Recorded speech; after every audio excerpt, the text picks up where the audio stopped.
Ma'am, sorry po talaga na ito yung magbayad na rin.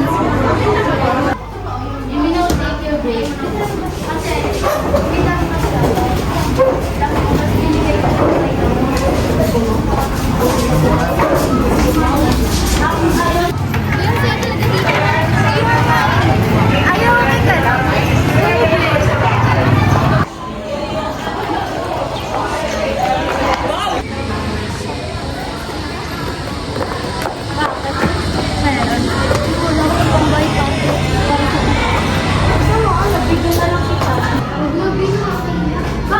kaibigan naman kita eh. Oo, di wala kasi akong pagkait pag nakakang mo. Hindi mo naman kailangan ako bayadan. Basta bibigyan na ako.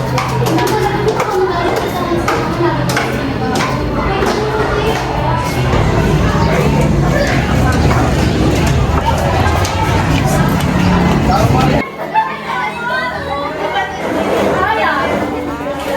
walang pambayad ng tuition.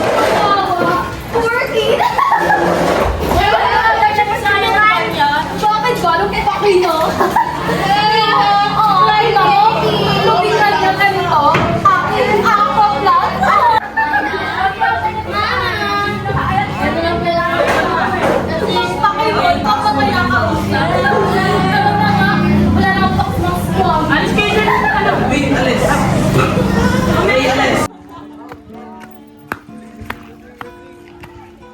Hawakan ang aking kamay kahit pasmado. Magsisilbing tulay tungo sa di. Ba't ka sumasagot? Ha?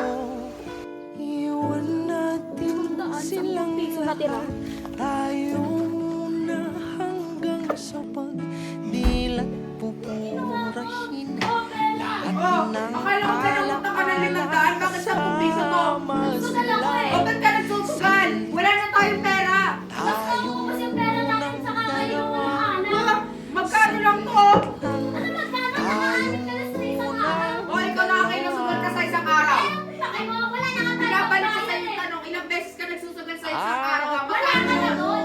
Masula ka na rin doon kung nagiinom ako, di ba? Wala na magbayad ng tuition ko yung panganay mo. Ikaw nag-uupos eh. Wala kang kwenta. Lagi kang talo. Wala kang kwentang ina. Pangit.